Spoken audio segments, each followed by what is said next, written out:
What's been surprising to me, Ed, is that we meant this, and the eligibility is 2 years of healthcare experience. And so, because with 15 hours, you don't have time to teach basic healthcare. Right, right. People who are already in the field and can apply what they learn.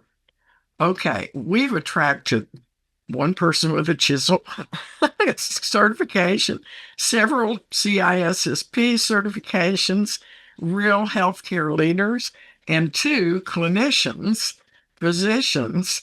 And I'd love to read a statement from one of them telling them how this 4 week, telling you how this 4 week course changed their professional goals.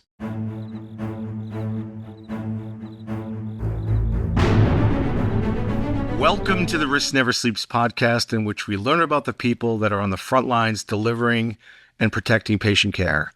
I'm Ed Gaudet, the host of our program, and today joining us is Dr. Leanne Field, clinical professor in the Department of Molecular Biosciences at the College of Natural Sciences and faculty associate for academic affairs at the Office of the Executive Vice President and Provost at the University of Texas, Austin. Did I get that right? Well, I'm in two departments. Yeah.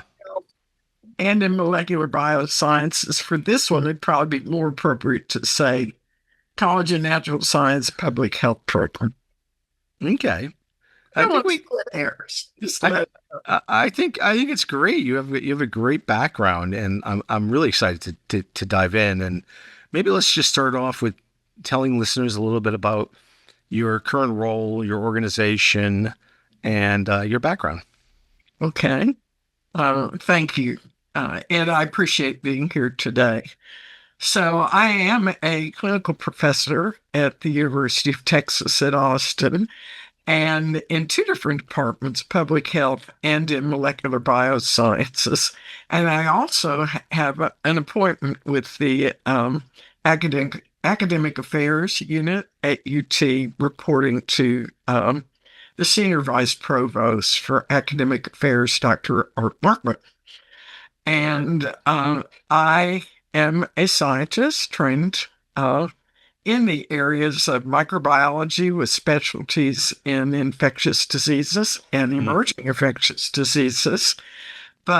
And I've had a great teaching career at UT in that area that I love so much. And emerging infections, those are another whole kind of risk. But real nevertheless. But my career is also focused at UT on program creation. And I've had the opportunity to create the undergraduate public health program for the university in 2010, and then also received high-tech funding from ONC back in 2010 as well, and created a health informatics and health IT professional ed program for the university. Wow. Most recently, the program I'm most proud of is the healthcare cyber risk management program that we have just launched in April. And that all of the external programs I've created have been partnerships with industry experts. And that's what sets them apart. And that's what makes them, I think, relevant and very current here, those that take the programs. Yes, excellent. And I think I met you when I started doing work with the Health Sector Coordinating Council and the 405D, the HHS 405D program, where we came out with the HICCUP, as it's formally known, but the Health Industry Cybersecurity Practices documentation and guidance. And I'd love to talk about, I forgot about your program that you just launched. I'd love to maybe dig into that a little more. Tell us about that. I remember, I think you were talking about that at a meeting years ago. We did launch first in the nation program back in 2019, focused risk management and teaching leadership in risk management at Macomb School of Business. And then COVID hit, and that program was a one-time summer offering. And then I was given support from the UT system chancellor to reimagine the Oh. healthcare cyber risk management program and to create a program that would be more accessible, online totally, and able to be taken by anyone in the U.S. And Mm-hmm. so, really, my work with HSCC, I came to be part of HSCC in 2017 and spent 7 years on the workforce development committee. And all of my work at UT, in one way or another, is related to workforce development. And that's certainly true about this new program. You know, since 2019, the cyber threats, as you well know, have only gotten worse.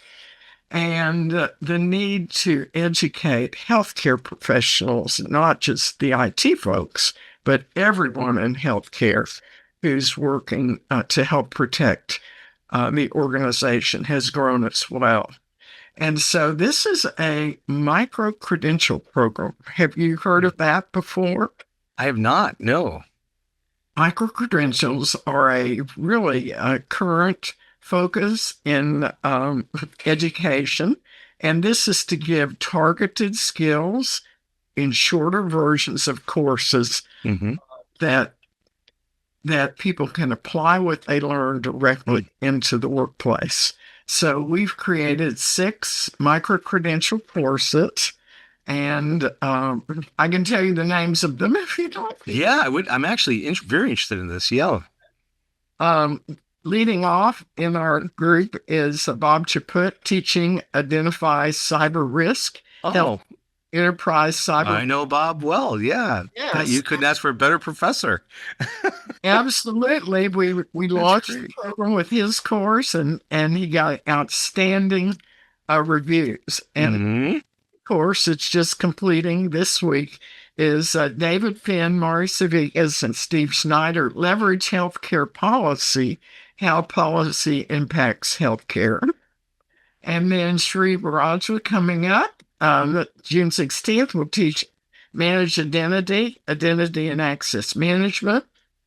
And then the next course up in July will be taught by Captain David Arnold, Recover, Business Continuity Planning and Disaster Recovery. Mm-hmm. And then in September, Todd Felker will teach Detect and Respond to Threats, Ransomware and Extortion.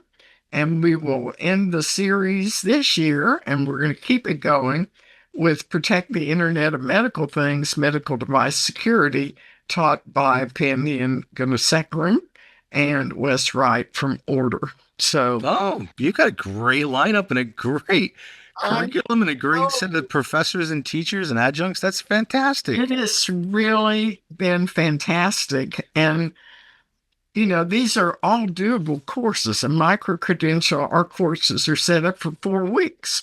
Mm-hmm. And so people who are working in healthcare have found it very easy to take them. They're all online, 15 hours total instruction, and small classes of 20 to 25 learners. So we could have created a course that would have been pushed out totally asynchronously, never meet the instructors, to hundreds, but we didn't think that was the best way to teach. And so we have a model where we deliver 3 weeks of asynchronous education where students watch the pre-recorded videos, do assignments, have to have a few quizzes in there. And then the 4th week in the evening, we have synchronous sessions where we call them strategic conversations, where the learners get to meet the instructors and integrate their knowledge. A distinctive of the program is it's really focused on practical skills. And we Mm-hmm. have each student complete a capstone project Oh, wow. that's designed for them to be able to take that right into the workplace. So, for instance, in Bob Chaput's course, they conducted an evaluation of a risk analysis report, a real one from ONC that was de-identified. Mm-hmm. And in the leverage healthcare policy, David Finn has had the students forming incident response teams. Who would you put on your team for the initial response, for a privacy incident, a security incident, and then it gets worse? Who are you going to have on your team now? So very practical. Shree's course, the IAM course, they'll be doing a big part of an IAM plan, and that will be livable. And then the business continuity and recovery course, they're going to be pitching an idea to a board with a videotape, making sure that they do the ask to the board. So all That's stuff. love that combined with the academic learning with the actual hands-on application of the learning. That's right. Oh, that's fantastic. And so do the students have to can they join at any point in time, or do they start from the beginning and go sequentially? No, they can take one course or any of the courses in any order. And each course is $745, or there's a discount of 15% if you sign up for all 6 courses. And we've got several individuals who have done that. What's been surprising to me, Ed, is that we meant this, and the eligibility is 2 years of healthcare experience. And so, because with 15 hours, you don't have time to teach basic healthcare. Right. People who are already in the field and can apply what they learn. Okay, we've attracted one person with a chisel certification, several CISSP certifications, real healthcare leaders, and 2 clinicians, physicians. And I'd love to read a statement from one of them telling you how this 4-week course changed their professional goals. Would you like to hear? Yes, I would love that. The course reshaped. This is from an Army physician, Dr. Martinez in South Carolina. So the course reshaped my professional goals by highlighting the growing need for leaders who can bridge clinical expertise with cyber risk strategy. I intend to leverage both my clinical background and the knowledge I gained from this course to drive cross-disciplinary collaboration and risk management. Others considering the course, this is Bob Chaput's course, should know it's not just for IT professionals, it's highly relevant for clinicians, administrators, and anyone in leadership. The material. And I love that. So I have been very excited to see healthcare leaders come to this course. It is, as you're focused on, risk management, strategy to protect, and it's not a course in technical cybersecurity. What a great application too, and the attraction for the clinical side, I can imagine, could be even greater once the word gets out. That's what we need to do, is get the word out and fill the courses. Yeah, because we always talk about this, right? Is how do we get the connection between IT and the clinical side to be in more alignment, more balance, more harmony as it relates to cybersecurity? Because on one hand, IT tends to lean more towards the technology, and the clinicians tend to lean more towards the clinical side of the business, right?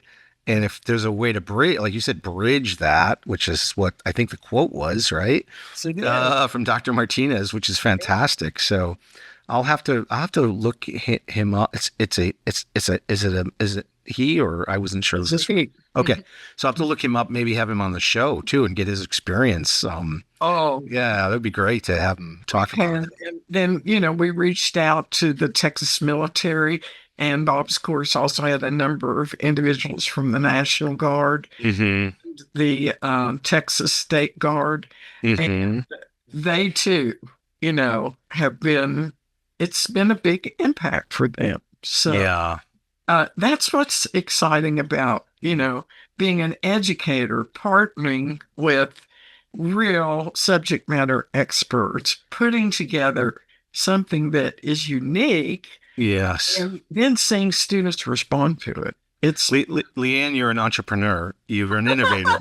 No, I mean honestly, you've innovated, right? Academically. it is an Um, innovation in this space for sure. okay. I Yeah, do believe we're the only professional education program in the country, and I'm really grateful to UT Austin for supporting. In fact, Dr. Markman and I, as part of the HSCC, we went to the White House in 2022 mm-hmm.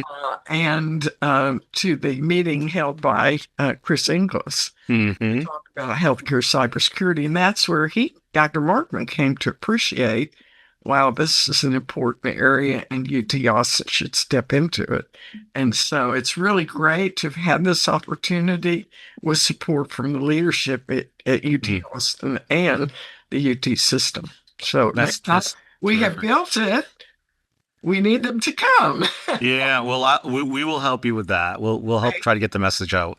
So, what's next for the program? What are your plans? What are your thoughts? Well, we would like to attract enough students that we can really run these courses twice every year, and we have great opportunity to expand. If we need to scale up, we would love that problem. And because 3 weeks of the education are asynchronous, and then the fourth week is in the evening, so it's easy for someone to be a teacher in this program for that reason. Once they've created it, and Right. Yeah.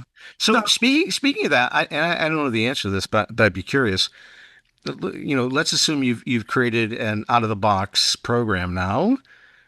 Have you thought about licensing it to other academic organizations, institutions?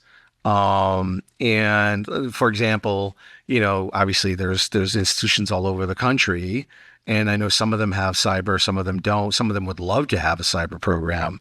Have you considered that? Is that even a possibility? Do things work that way in the world of academia? I can't really answer that honestly at this point in time. Um, it certainly would be a way to augment, Hmm. you know, what we've developed. I think the beauty of the micro-credential model too is that we can create new ones, right? Because healthcare cyber continually changes. So Yes. I want to work with us, Ed, and create another micro-credential because now we have a model and I've learned how to work and collaborate with the subject matter experts to deliver these courses online. And so that's the beauty of it. Mhm. Another area I'd like to explore for this course is really to build virtual simulations, work with a technology company. Let's have a virtual simulation of a ransomware attack and not a technical simulation. There seem to be a lot of those, and people use them to learn Yes. the technical side. But let's do a video. Let's use avatars. Let's do something like that to be more immersive and really bring these topics to life. For Right. our boardroom presentations, let's have a virtual boardroom where our learners come in and sit at the board with the board members and to make it even more realistic. So, I love that. So you do tabletops, you do board level meetings and sessions where they have to come and present to the board, and the board, of course, crushes them with questions and frustration, right? they want to be on our board, Yeah, our front board. exactly. So no, that's very interesting. Let's move on a little to you and a little bit about you for our listeners. Thank you for sharing that about your program. I'll probably have some follow on questions that I'll want to come back to you on. But when you think about going back in time, if you could go back in time and you could see your 20-year-old self, what would you tell her? Well, I would tell her she is, and was a science nerd and loved learning from the get go Mm-hmm. and earned a bachelor's degree, earned a master's degree. And she was thinking about, would it be worth working on a doctoral degree, a PhD degree? And I would tell her, yes, it will be more than worth it for you to do that, because that credential will open doors for you, and you will be able to use it to impact the lives of others in a way that you cannot do without that doctoral degree. It's Mm-hmm. been true of my career. I've been able to use my credentials for good and to help my students achieve their dreams. Did you know what your path was when you were 20? I knew it was science. You did. Yes, You did. yes, yes, because I started my career at the CDC, and I loved the pathogenic microorganisms, the ones that cause human disease from the Mm-hmm. very first course I took, and I knew that's what I wanted to go. What I could not have known was how my career would branch out. Mm-hmm. My love for microbiology led to, my work in public health, starting a whole program for the university, first undergraduate program in the state at the time. And then it would branch into technology and learning to work with experts to craft a health informatics and health IT program. And now I'm able to marry public health with my real passion for healthcare cybersecurity Mm-hmm. through the HSCC and my position on the leadership group there, because I'm leading the public health cybersecurity task group, Mm-hmm. and with Bob Bastani at Asper. And we have completed last year sending out a survey to all of the public health organizations in the United States, all the jurisdictions, state, um, local, territorial, and tribal, and ask them, help us understand your awareness, your preparedness, your resilience, your resources for healthcare cyber. Mm-hmm. Believe it or not, this has never been done before.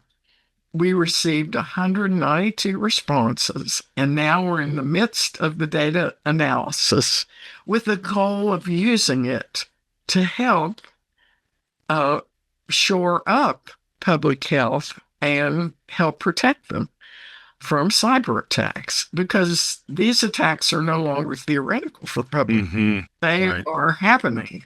And a third of the respondents who responded to our survey said they had experienced some kind of threat, Wow. which that's not the number of organizations, but the number of individuals. And I was surprised at that. Yeah. And so the goal is hopefully to work and find both private sector resources and the resource perhaps from the federal government to provide them with the help they need, Mm-hmm. because it's all interconnected, as you know.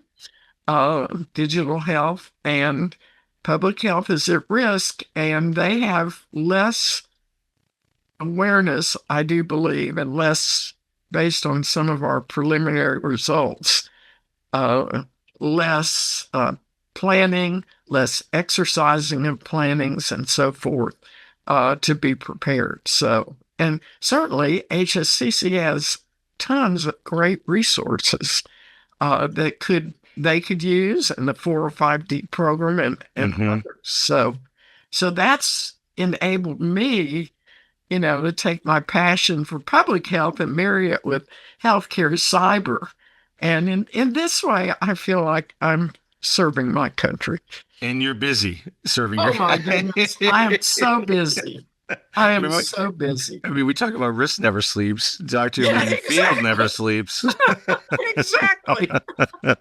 Okay, so next question. Any hobbies? If you weren't doing this, would you be doing something else? Well, I'm a butterfly gardener.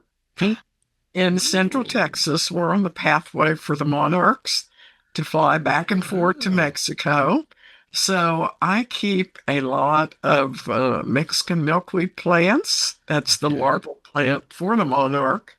And they stop, lay their eggs, and then the new generation comes up and they head on down to Mexico. And then it's repeated coming back in the spring and March. And of course, their habitat's disappearing.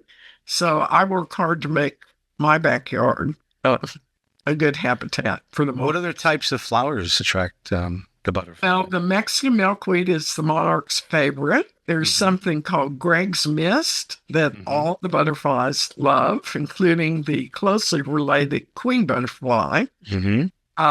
And then I have pentas Hmm. and some of the other daisy type flowers that the butterflies are attracted to. So Very nice. it's Yeah. really fun. Yeah. Yeah, we have. I wonder if the plants we have in our yard are attracting butterflies. We seem to see a lot of butterflies. Oh, that's good. Yeah, I love butterflies. I love dragonflies and butterflies Oh, yeah. And we have a lot of geckos and and geckos. Yeah, we don't have those up here, but they're geckos are cool. Geckos yeah. are cool. Um, okay, excellent. If you were on a desert island and you could only bring five records or albums, or most people I ask this today don't know what an album is. So I do. I I'm sure you still know what have vinyl. some. I'm sure you know what vinyl is. Yes, Yeah, I me too. do. Me too. Me too. So, what would you bring? What do you love for music? What do you, if you're listening to music? Well, musical theater for sure. Oh, Uh, okay. Oh, my husband and I raised one daughter, Grace Field, and she went to Rice University and studied opera, but her career has been in legitimate musical theater, oh, and she's a professional singer. So I would pick musical theater like Carousel, oh, Oklahoma, uh, Oklahoma. Very nice. Les Mis, Into Oh, this is so good. Showboat. I mean, some of these that Nice. I I love Sherlock Holmes movies and I love Top Gun Maverick. I mean, Oh, I you love love that Top one, Gun? but Oh. I would not bring those on a desert island. Now you get tired of them, but that music has to be. Yeah, it's Top Gun album is a good album. It was a lot of contemporary music at the time. Kenny Loggins, Berlin, I think is on that. I like that. Yeah, it's really good. Okay, well that's I would stay on your desert island. That would be fun. Welcome. Okay, so as you think about, obviously this will be a layup question for you. What advice would you give to students that wanted to come into healthcare or cybersecurity? That you can make a difference. Mm-hmm. You can make a difference in this field. And I know there are computer science majors out there, and so many are attracted to big industries, right? But there's a few of them that want to make a difference. Usually they have a parent who's been in healthcare, and they're not so much looking for the compensation, but to make a difference. Mm-hmm. And undergraduate students today are very altruistic and they want to make a difference in the world. So it's easy, to steer them towards meaningful healthcare careers. And I think these adult learners, it is so gratifying to be able to create a program that is expanding their horizons and may also open new opportunities for them. Mm-hmm. As Dr. Martinez, Mm-hmm. you know, it wasn't even on his radar to put together the field of risk management in health Mm-hmm. and clinician. And I just think, I would you want to give advice for people to pursue their passion and that to make a difference in the lives of others. And certainly at the bottom of this is patient safety. And, what higher uh, difference can you make Right. contributing with your overall professional career to the safety of the American healthcare system, patients, and their data? Excellent. Excellent. Dr. Leanne Field, thank you so much for a really interesting conversation today. Really appreciate your time. You're very welcome. I enjoyed it too. Thanks. Excellent. This is Ed Gaudet from the Risk Never Sleeps podcast. And if you're on the front lines protecting patient care and patient safety, remember to stay vigilant because risk never sleeps.